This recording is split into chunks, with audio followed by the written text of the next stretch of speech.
believe she's going to be schooling us in a few things when it comes to sustainability, inclusion, and of course, business. I will now thank you, Gladys, for joining us today. We really appreciate you taking the time. Now I'll hand it over to Frida so she can kickstart this dialogue and we can have our conversation. Frida? Just getting situated. I don't like the light in this room, but here I am. We see you now. Yes. Lovely. Thank you. I can't see myself. I don't know what I've done with my camera, but good evening, everyone. Good evening, good morning. It must be evening. We are all in Africa. It's definitely evening. And it's always a pleasure to spend time with you. I'm excited to be having this conversation with Gladys and Mercy. And are we going to see their faces? Mercy and Gladys, we can stop the screen sharing perhaps, I don't know. All right, no problem. Okay, fantastic. So, oh, there we are. Hi, Gladys. Hi, Mercy. Hi, Frida. All right, I was trying to get us situated here. So, happy to be here, and I'm just pulling up my notes. We're going to have a conversation on supplier diversity, and not supplier diversity, on ESG. And Gladys is an ESG expert. That is what she does. And she's going to tell us, why is ESG important? Why should we care about ESG? And then we also have Mercy. Mercy is going to be sharing with us. I'm sure you've all heard of Graça Machel. She's going to be talking to us how they do social impact in the community. And she's the head of Kenya. And she'll also tell us where else they are. I know they're in South Africa. They're also in Uganda. So my dear guests, you're all very welcome. And if you haven't invited your friends, please invite them, share the link, and tell them happening now so that they can feel they're missing something, all right? So we're going to start right away, and we're going to start with Gladys. We're starting with Gladys as the technical expert of ESG. And Gladys, good evening, just so that I can make sure our sound is all right. How are you, Good Gladys? evening. Fine, great. It's been a long day, but I'm glad I was able to make it for this call. I hope everyone is doing well. I hope I'm audible, loud and clear. Great. You are loud and clear. You look like a pilot ready to take off from Jomo Kenyatta International Airport to where are you taking us? To Schiphol, Amsterdam, or where? No, just here in Kenya, Nairobi, with its beauty and challenges here. I hope you're all doing well. Yeah. All righty. So when we're thinking about the ESG conversation, I wouldn't think of somebody better than you because one, you're an entrepreneur, you work with SMEs, and we didn't want big ESG grammar. We just wanted to understand what is this ESG thing and why should we care? And I couldn't think of somebody better. So my first question to you is, why is adopting an ESG framework crucial for the long-term success and competitiveness of SMEs in Africa, especially in today's global market? Yeah, thank you, Frida. An interesting question, but maybe I'll just start by breaking down. Maybe this is the first time most of you are hearing about the word ESG. So ESG mainly stands for environmental, social, and governance, and it's a framework, or some would want to say it's a metric, that is just used to evaluate, how your business is performing. And how do you evaluate your business is performing? You evaluate it in three ways. So first of all, looking at the environmental aspect. And here you're trying to say, asking yourself as a business, how is my business impacting the environment? And here you're looking at issues such as, how do I consume energy? How do I produce waste? How do I manage, the resources that I have from an environmental point of view? And then the S, that's a social. And this looks at how the business interacts with stakeholders. And here stakeholders would mean like how your business interacts with employees, customers, your communities, or even the society at large. And when you're looking at social issues, you're looking at issues such as labor, diversity and inclusion, how many women and men you have within your team. You're looking at how your producing products that are safe for consumption. And all these things are very crucial for sustainability of a business. And for us, sustainability means, longevity, resilience, being able to survive in the long term. And we see social issues really being critical for the day-to-day because it all centers on your employees and the people that work with you. And then the third part of G is called governance. And here's just looking at how do you manage your business? How is your business governed? As a leader, how are you leading your team? How are you accountable? Are you even paying taxes? Are you ethical in your business? Do you even pay your suppliers? Here we're talking about supplier diversity. How do you handle your suppliers? Do you have contracts and things like that? Or the supply goods to you supply goods and issues such as anti-corruption really comes into play. So when you're looking at governance, you're looking at all these factors. And why ESG is really important is because all these things matter for our business. For instance, one of the businesses I've heard is in the cake industry. So looking at cakes, you cannot produce cakes without water. You cannot produce cakes without flour. You cannot even produce cake even without sugar. So that's a resource. So ask yourself, will your business exist if you're not able to access water effectively or efficiently, or even clean water? And what are you doing about it? Is it a bigger problem for you to think about? And looking at suppliers, it's first of all one of the things that for those that are wanting to grow their business and scale their business, we've seen a lot of regulations that have come into play, especially those that want to even do business beyond Africa. And I believe what We Connect does is trying to just connect suppliers with even the global market, or even just regionally, or even just between each other. And if for businesses that want to scale and expand their businesses, maybe within the EU, within US, within UK, we've seen a lot of regulations that are actually coming into place. People are asking suppliers, you need to adhere to some of these ESG principles. You need really to think about your supply chain. You need to think about how you report. You need to be really transparent on your day-to-day operations. And definitely this is actually putting pressures on businesses that want to scale, because definitely as women businesses, we aim to even scale beyond our current ecosystem.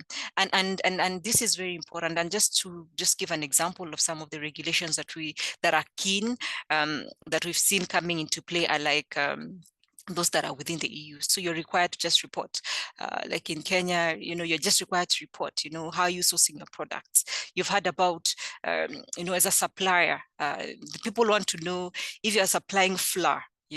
Even right now when you go to supermarkets and even it's becoming also a law within Kenya, they want to know where did you source this maize from? Which part of the country? You're producing honey. Where did you source this honey from? Is it from Kitui? Is it from, all these other honey producing places? Why is this important? Because consumers are cognizant of the thing, of whatever they put in their mouth, and they really want to understand, are you producing safe products? Nowadays people can no longer buy, or let's say you're supplying either to a vendor, even you're supplying to anybody, people want to read the description and the label. So nowadays you just don't print a nice label. It really needs to talk about the contents of what you're supplying and things like that. You really need to think about your footprint.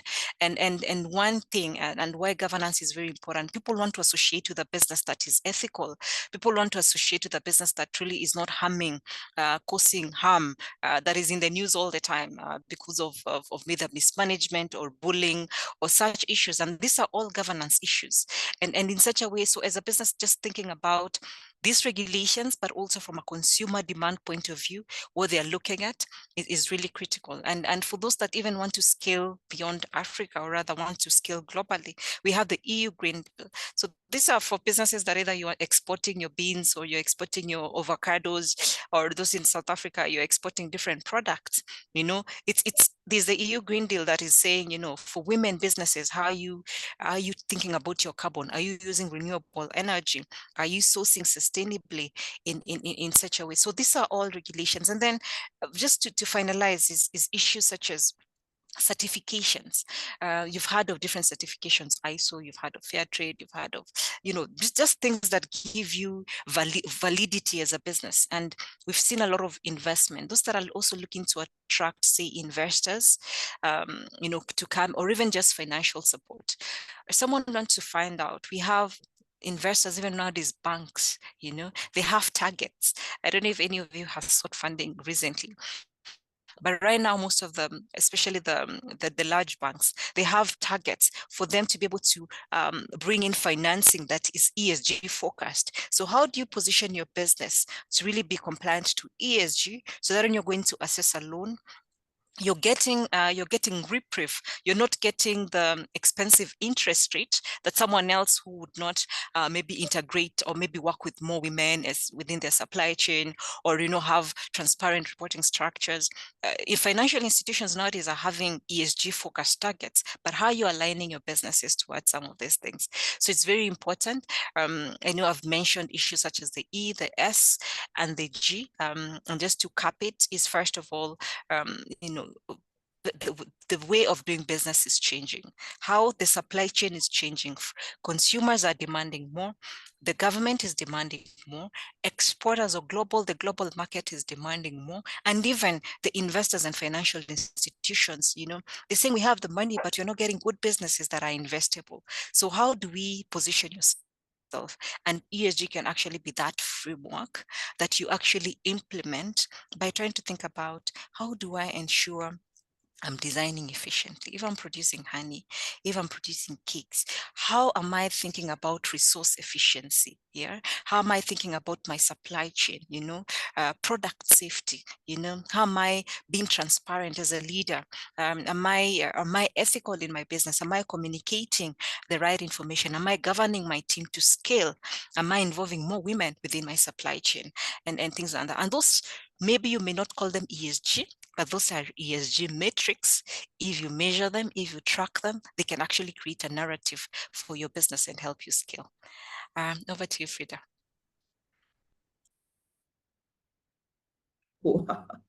Wow, that's amazing, Gladys. So I'm sure somebody's out there feeling like, oh my God, one more thing for us to do as entrepreneurs. All right. So it is a learning journey. It is a progressive journey. And before the end of this session, you're going to learn how you can incorporate the ESG framework, at least a high-level overview. And if you're looking to hear more, make sure that you sign up for the Africa Regional Conference. The Africa Regional Conference has gone live on our website, and we're expecting to see you in South Africa or behind the screen if you want to join as a hybrid delegate. But more on that later. If you stay till the end, you'll get to hear about that. I'd just like to hear from Mercy, because Mercy works with Graça Machel Trust, and Graça Machel Trust is the S in ESG. Mercy, good evening. Good evening, Frida. How are you doing tonight? Fine, thank you. Fantastic. And we just want to hear, and I know you have brought us some guests. At some point, we are going to unleash them. There are two ladies from Graça Machel, Women Creating Wealth. They're going to be letting us know how they're creating wealth with Graça Machel. So let's see here. Mercy, how do the Graça Machel Trust and the Women Creating Wealth programs actively contribute to fostering social inclusion and equity, particularly for undeserved or marginalized groups? Thank you, Frida.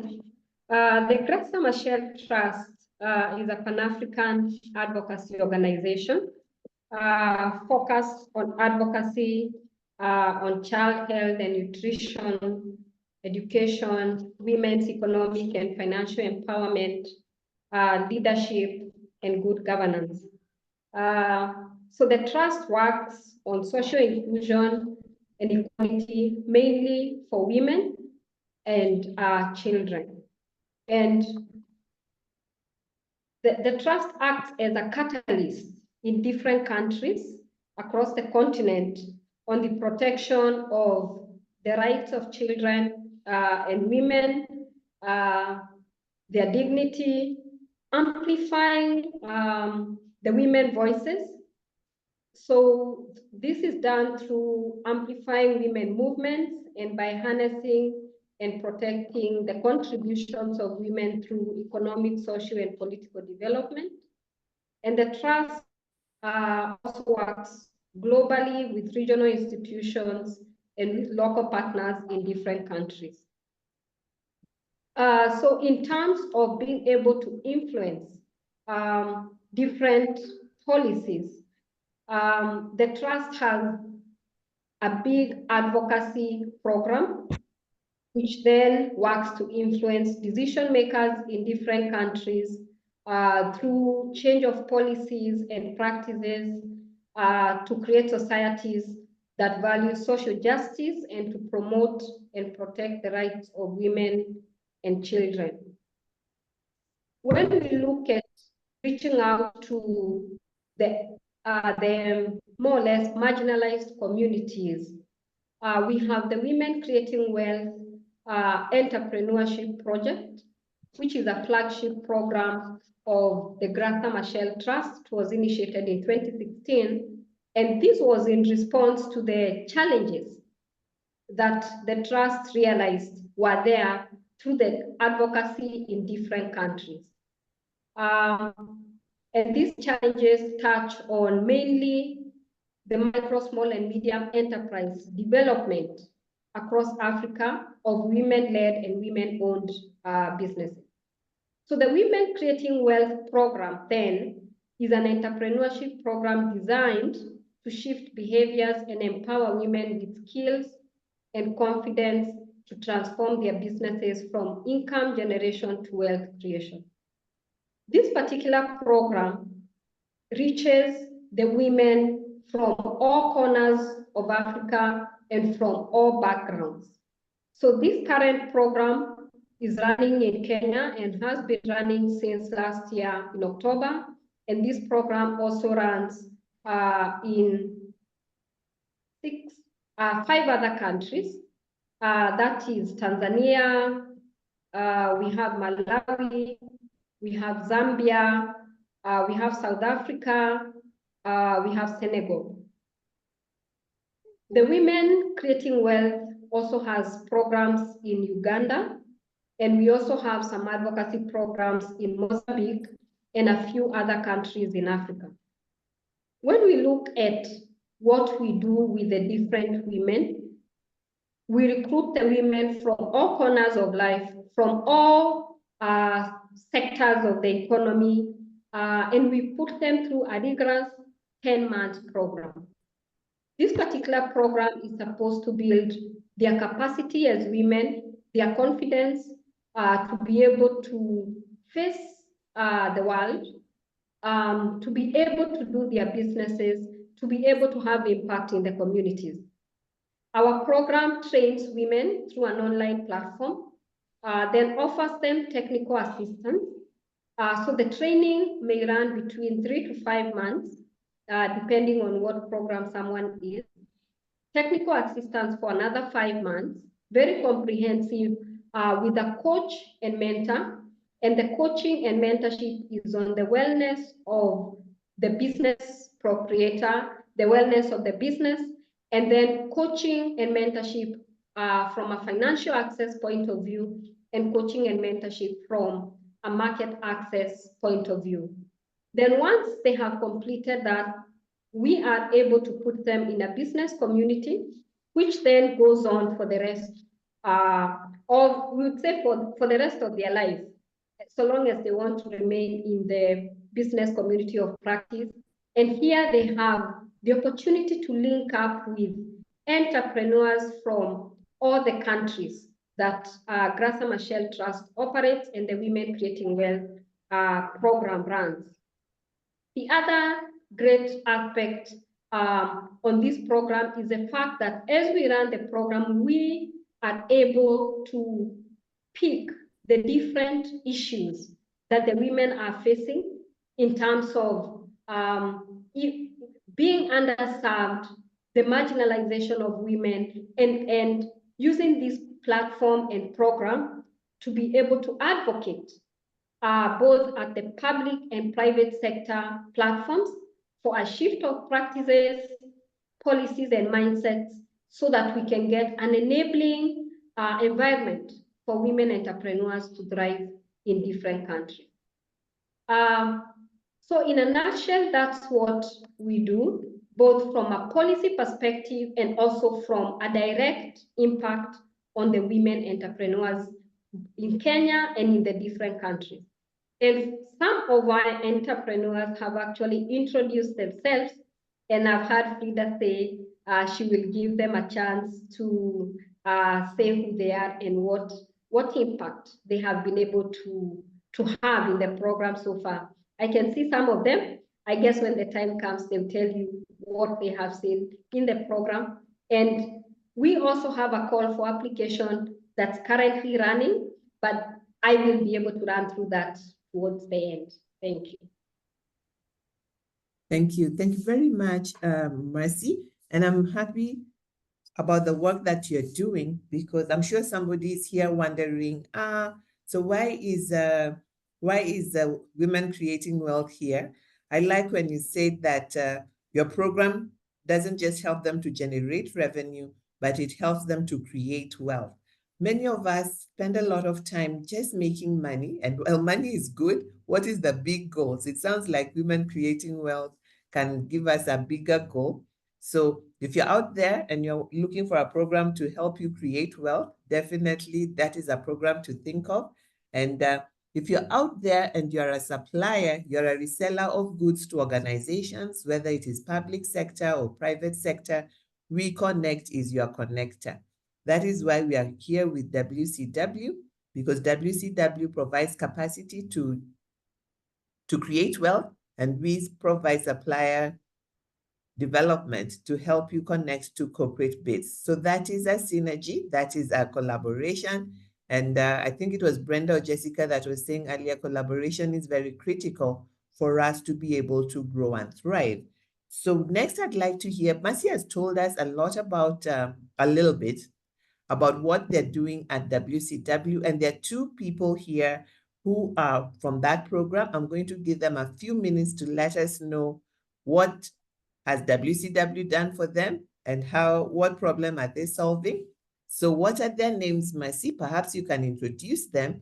And then after that, we're going to hear again from Gladys on how we can adopt an ESG framework and why is it important.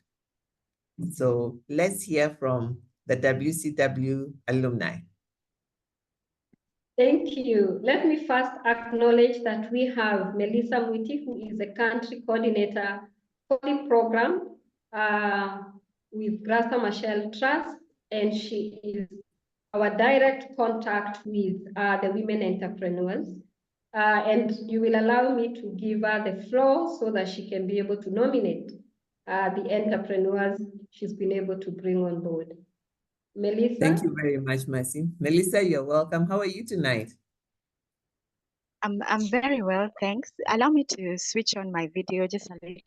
Absolutely. Permission granted. And my connection is not very. Our connection has refused. Okay, hi, can you hear me? Yes, we can, Melissa. Okay, so we have Florence Awor from Mukuru Kicks. She had introduced herself in the chat. And we also have Betty Jean of Premise Academy. So I'll leave it there and they will tell us more. Are they both schools? No, there's Mukuru Kicks and there's Premise Academy. So one is a school, but I want the entrepreneurs to give it more justice. Okay. All right. You are welcome, ladies. Anyone can go first. You're welcome. Okay, I'll go first. Good evening. Hi, good evening. Okay, my name is Florence Awor. Like Melissa has said, I'm the founder at Mukuru Talent Share Limited. So to those that may be wondering what Mukuru Talent is, I had said this is a women-led organization and we are based in Mukuru kwa Njenga in Nairobi, Kenya. It started after realizing that there were women and girls that were vulnerable to psychoactive substance use, gender-based violence, human trafficking, early marriages, school dropout, among others. So we mobilized these ladies, and first we started as a team. We were just involving the girls in playing games, ball games rather. So having realized that what they needed more was a financial support, that's when we went back to the drawing board.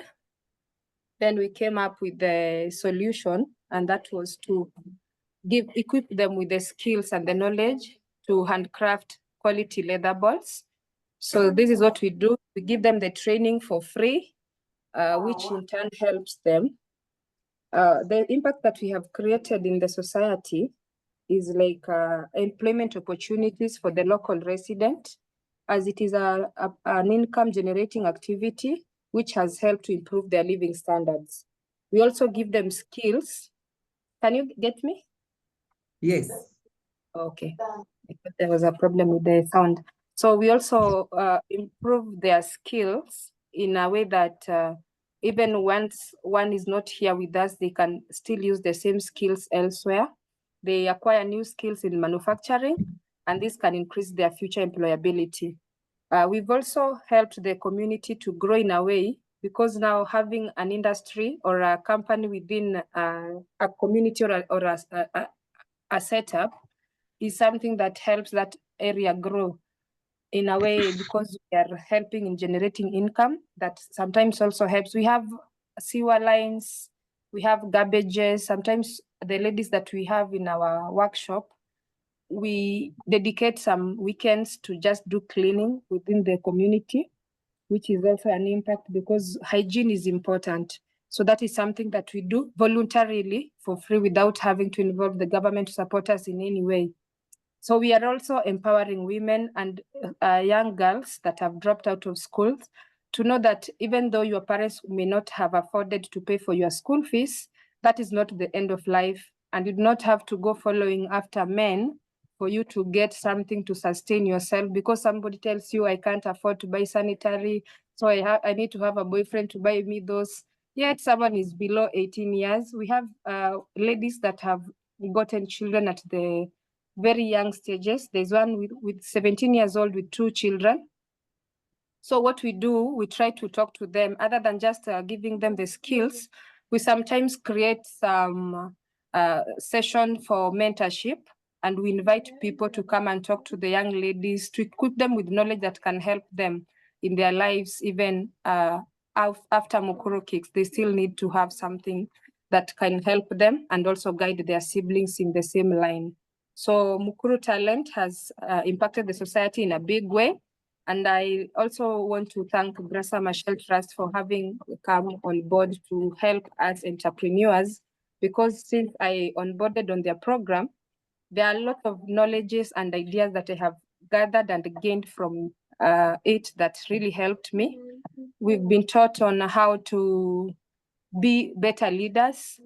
I also learned about winning markets, which is something that is very crucial. You know, after manufacturing these balls, what next? So how to win the market so that we can sell and continue impacting more lives in the community. And we also were taught about knowing, finding, and growing our money, because you can be on the same level. You can be in a business that does not grow, not making steps, but they gave us a challenge that you do not even need to just be an entrepreneur who works and rotates within the same, you know, like a zero grazing animal. You need to grow your money, you need to scale up, you need to network. And they have given us these opportunities that have really helped us. And we are looking forward to growing and even impacting the lives of more youths. Right now, we have employed 38, and we are looking forward to even getting to 200, 300 and above. Only if God allows us to get the resources, then we are headed to that direction. I'm so happy to be a part of this program tonight, and I'm here to learn more, or even to how to become a better entrepreneur and even impact society in a better way. Thank you so much, Frida. Back to you. Thank you very much, Florence. How long have you been doing this? Okay, we've been in operation since June 2022. So it's just a little bit about 2 years and above. Yeah. Fantastic. That's really good to know. And you're generating income and you've started creating wealth? Yes, we have. Fantastic. Yeah. Thank you. Thank you very much. And who is coming next? So as we hear the stories, prepare to listen from Gladys, because Gladys is going to use the two entrepreneurs to demonstrate to us why ESG is important and also how we can use ESG to progress in our businesses. Let us have the second entrepreneur. Melissa, you can bring her up. Thank you. Good evening. Good evening. Good evening. My name is Betty Jean. Okay. I'm a mother of 4 and a mother to children who are gifted and children Thank who are you. So also I on the video is on. So I can go on, Melissa? Yes. yes, please go. Yes, please go ahead, Betty Jean. Okay. All right. So I'm the founder and director of St. Albans Autism Center, which has a branch of PAMIS Academy. In this area, we work with children and youth who are on the autism spectrum, Down syndrome, muscular dystrophy, as well as those who are also on who have CP, cerebral palsy. So what we do, we train the children, first of all, to be able to take care of themselves in areas of activities of daily living, learning how to dress themselves, take a bath, brush their teeth, tie their laces, basics, even feeding themselves. Then we also train them on issues like speech, toilet training, and also academic basics, as well as helping the young people who have autism to be able to create a career or a job out of activities like beadwork, stitching, making indoor or interior design, indoor decorations for houses and offices. What we are trying to do is to create workers and not dependents out of disability. A little bit of my history is that when I got my firstborn, I was told he didn't have ability to learn. And this was in a very prestigious school in Nairobi. So I opted to open a school for him and teach him. Within 2 years, he did 4.5 academic years.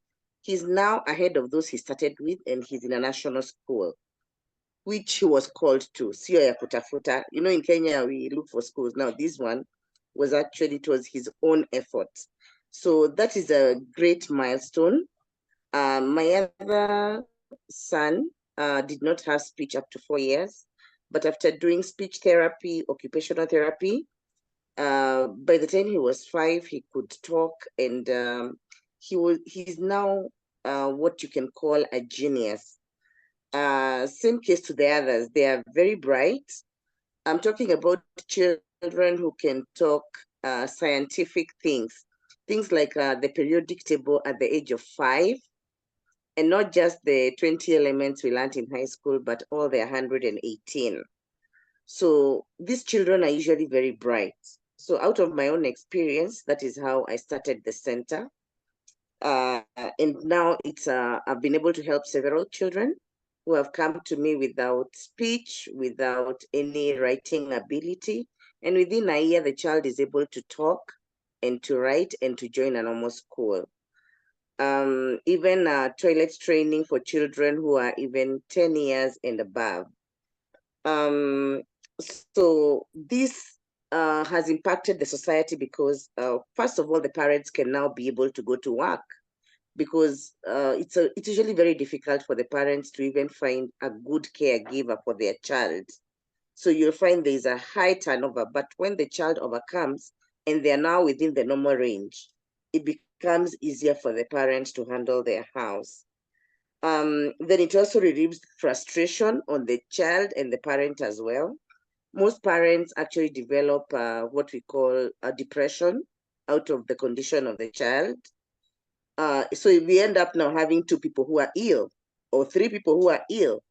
So when we help this child recover, we have sorted out the parent, the mother and the father, and the child as well. And now we get people working and the society becoming more productive. Then the child is now able to communicate verbally so that they no longer get frustrated because they cannot be able to say what they want. Then the other thing is, as a school, as an institution, we also provide a market for farmers who provide us with food, and people in the market who deliver. So it creates a whole chain of food supply, creating employment to other people. We also do transport. We transport the children from their homes and the center and back. Sometimes we'll use transport like those who have that are on mobile apps like Uber, Bolt, and the like. So that creates employment. We also sponsor students. Sometimes you'll find a student who cannot really afford therapy fees. So we are able to offer that at a subsidized rate or even a discounted rate. And that makes a difference for that parent. There's a parent who I was able to work with a child, and finally she was able to go back to her career and start working and earn a living for her family. Then we also create employment for teachers, therapists, cleaners, caregivers, shadow teacher, gardeners, and even construction workers within the institutions. Then also it has brought about development in the area where we have the centers in terms of improving the ambience and all that. Then also we hold seminars at the center to encourage people and give information for people who have children with disabilities so that they're able to catch up and get to know what they can do with their child, just giving them information. Then the most important thing is that through WCW, Women Creating Wealth, one of the things I've learned is how to start creating wealth out of the income from the center. The other thing is management, overall management of the institution. I was really lagging behind in that. Everything from record keeping and all that and management of clients. Women Creating Wealth Forum has made a major difference in the way I run the center. Mostly, I've also discovered the importance of partnering through Women Creating Wealth, and that has made my work a lot easier. The fatigue I had is now gone because now everything runs smoothly, and I'm able to involve other people in the industry. I can see many people are asking for my contact. The name of the institution is PAMIS Academy. And St. Albans Autism Center. I'm going to type it here. And my phone number, for those who are saying they're writing, my phone number is 0722 779871. I'll say that again, 0722 779871. And in conclusion, I'll give you an example of a girl who has been to school, but she cannot join college because she has a tendency of singing. So that in a lecture hall would be a major hindrance.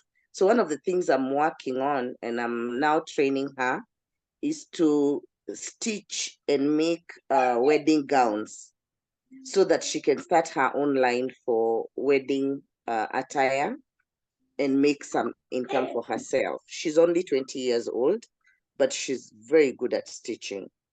So basically that is what Betty does. And I also thank this forum. Thank you, Frida.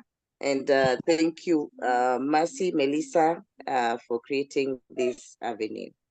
Thank you. Thank you. Thank you so much, Betty, for sharing with us what it is that you do. Thank you, Florence, for sharing. And definitely thank you, WCW, for the great work you're doing. The purpose of this conversation today was to understand what is ESG, why is it important, and we're using WCW and their alumni to demonstrate the S in ESG. And now I'm going to welcome Gladys to just let us know why is ESG important to SMEs and how can they adopt it? And she's going to use the two success stories to demonstrate that to us. Gladys, so in case you went to make tea and you are not listening, this is your test. Yes. If you're watching Netflix and you're like, okay, watch as they finish their story, I'll come back. Ah, goodness. Yeah. But then, thank you, Frida, and the ladies are really doing an amazing job, and it's really They amazing really just to hear this, the stories. But as in just to hear, as in these are more impactful stories, and I'm sure if they were not doing what they were doing, that Graça Machel will not really have considered them. So first of all, I think the fact that they are having a positive impact, especially for women, already that put them at the forefront of either getting support or even just receiving the technical assistance from Graça Machel. So I would say that's the first element. How are you able to attract opportunities such as those as a result of your impact. And then second, if I was just to go to Mukuru Talent and looking at the type of work they're doing, of course, they have a very strong social focus. They're trying to look at this marginalized community, trying to provide employment, trying to provide skill building opportunities, and at the same time, trying to ensure that there's gender equality in one or another. And in this particular case, still a very big social element of what they're doing. And if we were to look at it from the value chains that they are involved in.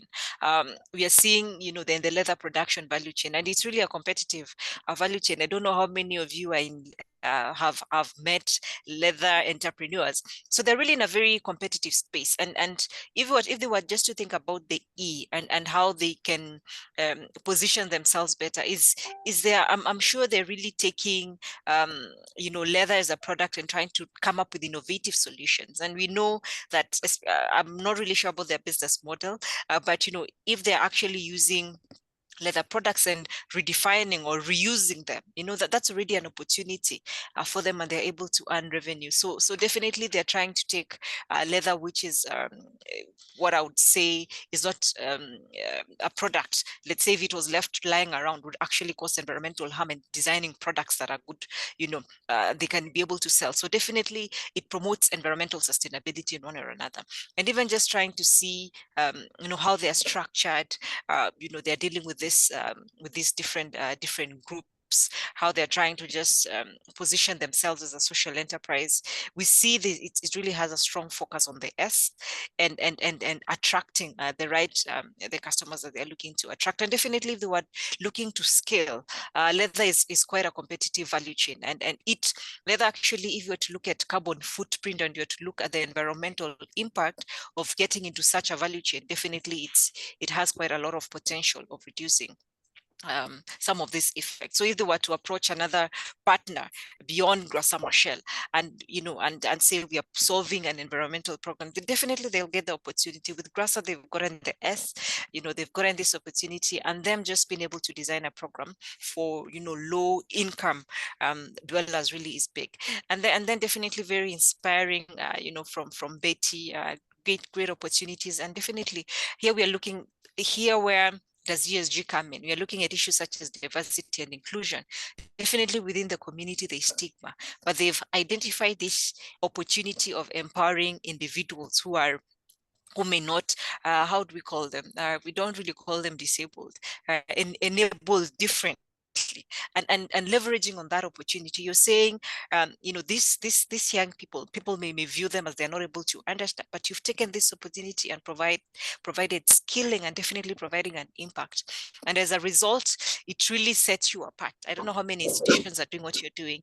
And if you're able to go this and communicate your initiatives, to promoting such, to dealing with what I would say this inclusive, space, I think it would really set you apart. And definitely that's another case study of why having a social focus on inclusion, on diversity is great. I've also heard you talk about the fact that you can now run smoothly because you have systems in place, and this is also a governance element. and I'm sure this has also come as a result of the funding, I mean, rather of the support from Graça Machel. It's because, you know, you've now been able to plan your business in a way. You're not running helter-skelter, but, you know, you've put your systems in place. And as a result, you're able to govern, you're able to lead, you're able to think strategically for your business. And this is another business case to why we really need to think about governance, how we delegate, you know, how we are not the ones who are, as women entrepreneurs, you're not the only ones who are just carrying everything within at the back of our, you know, carrying the entire burden of the institution. Can we delegate? Can you bring more partners who are able to work with us this journey? And I think that's very amazing. And just the whole idea of diversification. And the beauty about ESG is it enables you innovate. Yeah, you know, you're looking at leather as a problem, but you're able to now come up with products. You're looking at beads as a product, but now how do you innovate and deal with, rather than them just lying around, how are you innovating? And you've just mentioned about this lady whom you helped, you know, design wedding gowns. You know, it's as a result of maybe there was no alternative. And that's also a social focus. With ESG, when you're thinking about within the ESG lens, we ask ourselves, how can I innovate to create more social impact? How can I innovate, you know, to ensure that I'm leading my team in the right direction? And also elements, what you've talked about, providing transport and things like that. These are you know, incentives that definitely are really key to enhance programming, to enhance, you know, ensuring that your program is sustainable, because people are coming there and they're finding this holistic one-stop shop. You know, they're already disadvantaged in one way or another, but you're providing these avenues for them through transport and such things. That's also like, you know, trying to be empathic in a way. And as a result, you're thinking about how can I serve this? How can I promote inclusion? How can I serve this community, being cognizant of their needs and being able to offer a holistic program? And I trust me, I'm sure both of these ladies, they're going far. If they can be able to just shout about what they're doing, and I hope that Graça will actually help them, because one way we've seen with most enterprises, they're doing a lot of good stuff, either on the E, on the S, and even just leading their institutions, but we don't hear these stories. So one way we always tell SMEs, let's elevate, celebrate yourself, like say what you're doing, you know, showcase your impact in a massive way, use numbers, you know, use narratives to showcase your story, and definitely you're going to attract more partners and even scale your business in one or another. Wow, thank you so much, Gladys. So it doesn't sound as difficult as it is when you go to ESG workshops. So basically, what would you call Florence and Betty ESG compliant? They are there because ESG compliance comes after you, or you've like you're tracking, you know, and you're reporting. Yeah. Okay. Sorry. You said yeah, they are after doing you're it. tracking, what would one be tracking? They would be tracking like what they're doing, like how many, like for instance, the autism school, how many, say if they are they attracting new young women? Are they attracting young men? You know, what ages are they attracting? You know, being able to provide, to be very specific on the type of people you're targeting.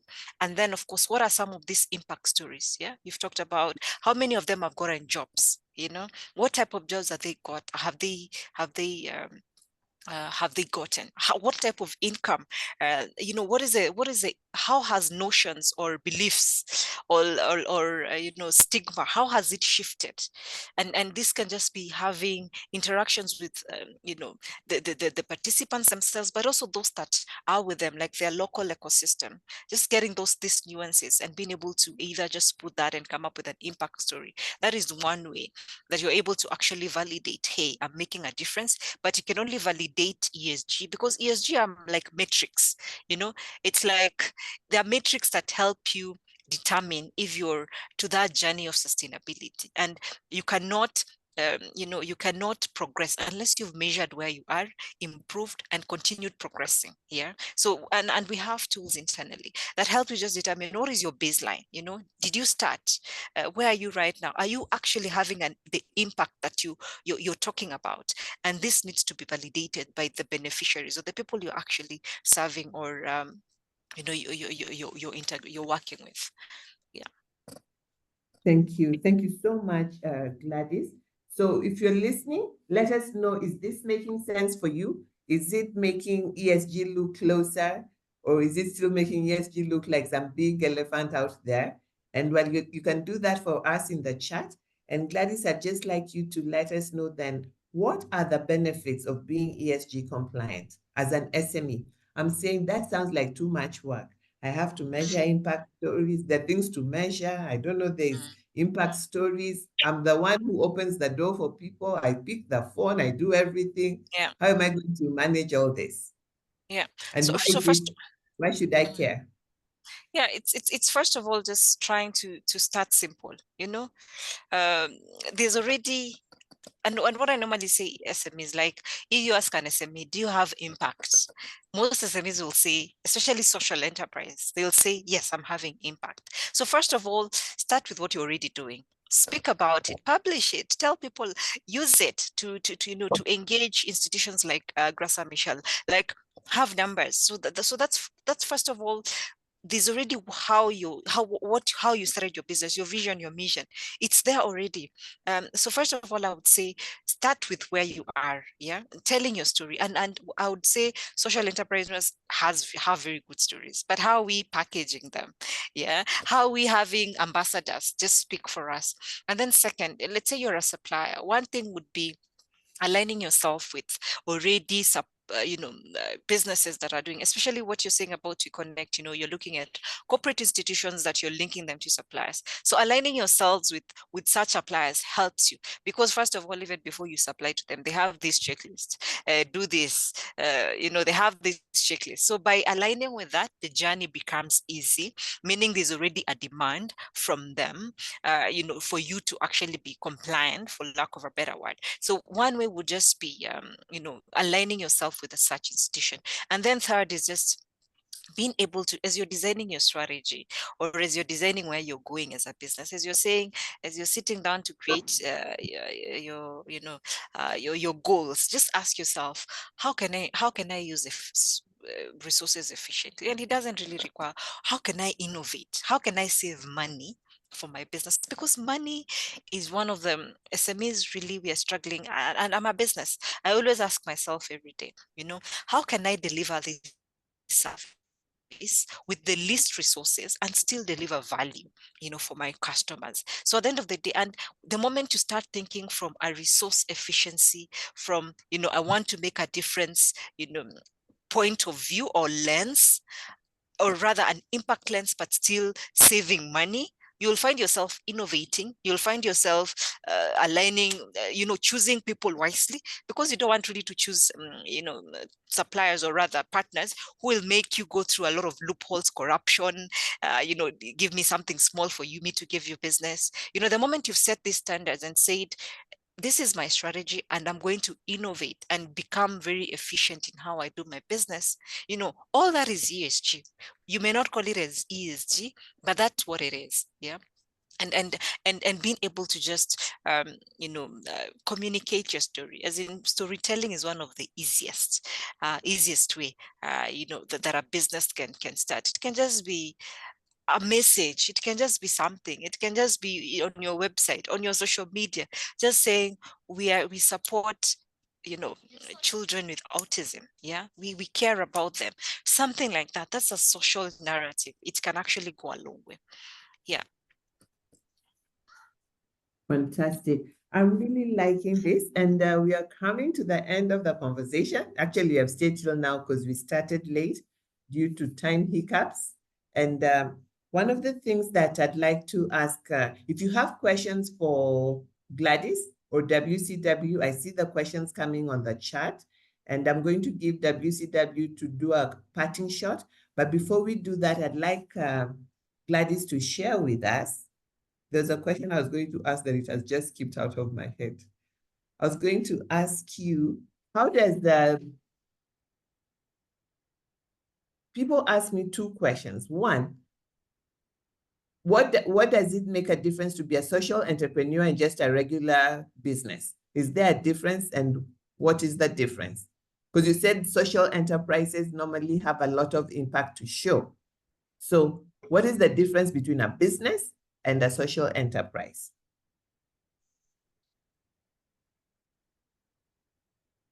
Yeah, thanks, Rita. Sorry, Okay, yeah. I now have people around me, so I don't know if I need to still keep my video. Yeah, my kids are running up about, but yeah, so it's very That's clear. okay. It's in the evening, and we are mothers and sisters. So Yeah. if they're disturbing you, just ask them to greet us, and then they will stop disturbing you, and they'll go. They've gone. So the difference between a social enterprise is set, with a purpose in mind. Yeah. And so here, like for instance, the two enterprises that I've just had them speak, they have like a social mission. Yeah. We want to provide decent jobs to people with autism. We want to provide jobs to people within Mukuru slum. So there's a social attachment to it. Here we are talking about inclusion, we are talking about, diversity and inclusion, and you're talking about supporting people within the marginalized community. So that's the first thing. So there's profits. Definitely these people are making profits, but they're making profits with this social. Yes, they're making money, because at the end of the day, you need to make money. And take note, ESG or sustainability is not doing impact with money. It's how you leveraging your impact, your social impact, to attract more opportunities. Yeah. How are you telling your, how are you leveraging your impact to attract more opportunities? I hope you all wrote that down. Exactly. Or you find the video when we send it to you. Carry on. Yeah, so definitely. But then, of course, when you look at a normal business, it's just about profits. They don't care whom they sell to and who buys their services. Even if you were to look like a typical business, and if you were to just look at the structure of a business, you need to first of all understand who is your target market, what product are you designing. For our traditional enterprises, they're just they're just moving. They've not really segmented whom they want. Like when you talk about, we are targeting women, we are targeting X, already that's a social mission. But if you're just saying we are targeting everyone, definitely you just want to sell everyone. And anyone who's been in business know, the moment you don't have a targeted approach of designing your solution, you'll either lose all or make it big. These for businesses that are not really intentional around resource efficiency, that are not intentional around innovation, that are not intentional about employees, that are not intentional about ethics, corruption, and things like that. Definitely, they're set to fail. And that's what traditional business enterprises, they don't report to anyone. I keep my books in my little notebook. No one asks me anything. KRA, I deal with them in my own way, or rather the regulatory authority. Traditional businesses, their staff, they don't even have, formalized way of engaging their team. So there's lack of motivation. And that's why we are saying that's mainly the difference. There's no structure to it. And most businesses may say, for us, we even don't know who we are serving. And the moment as a business, you don't know who you're serving, and you've not really designed your business model or your business strategy that with the people you're targeting and attaching a social mission to it. Because human beings are, when you talk about human rights, humanism, it's a social issue.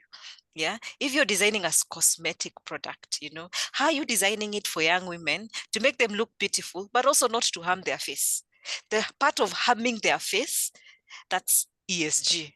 You understand? Yeah. But the part of creating just a cosmetic product and not thinking about the chemicals you're putting in, that's a traditional enterprise. I don't know if I'm making sense. Absolutely. You're making sense. Absolutely. And thank you so much for engaging us tonight. Thank you, WCW, for sharing with us what you're doing and even bringing for us alumni to show that you're the real deal. What I'm getting out of this conversation is that as small and medium enterprises, we have the opportunity to do impact work and fulfill the S part of ESG. and also the governance part by ensuring that we have processes that we are following, we have systems in our operations. And one thing Gladys kept saying is, I'm not sure about your business model. Do you know what your business model is? And that is a story for another day. But I hope you are catching those little nuances that she was using as she spoke on what ESG really is. As entrepreneurs, I believe we have a strong opportunity to be ESG compliant by doing some of this stuff, looking at what are the problems of the environment, how can I create a business out of that, what are the social problems, look at what Betty and Florence are doing.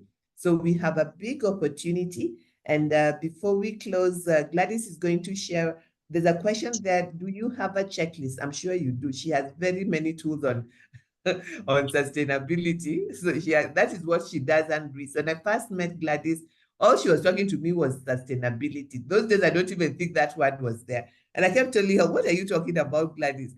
How can we work together? Sustainability this, sustainability that, all right? But now she has a whole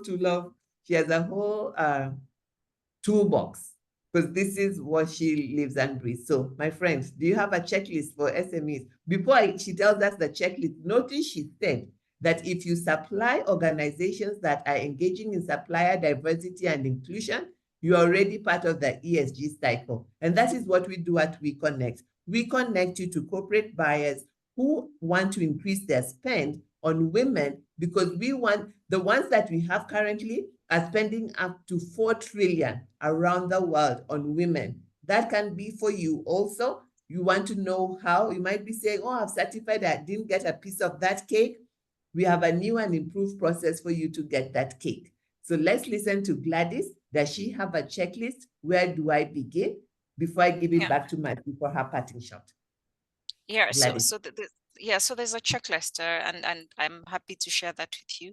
So it's just a simple question, and we also have like a journey. So we start, we also have like an assessment to know where are you in your sustainability journey.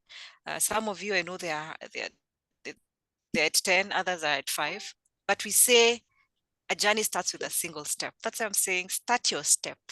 What is that step? And happy to share just a simple checklist, but also if you want to determine where you are in your journey, we also have an assessment tool for that, for you to know, am I scoring 10? Am I scoring 5? And it's very simple things.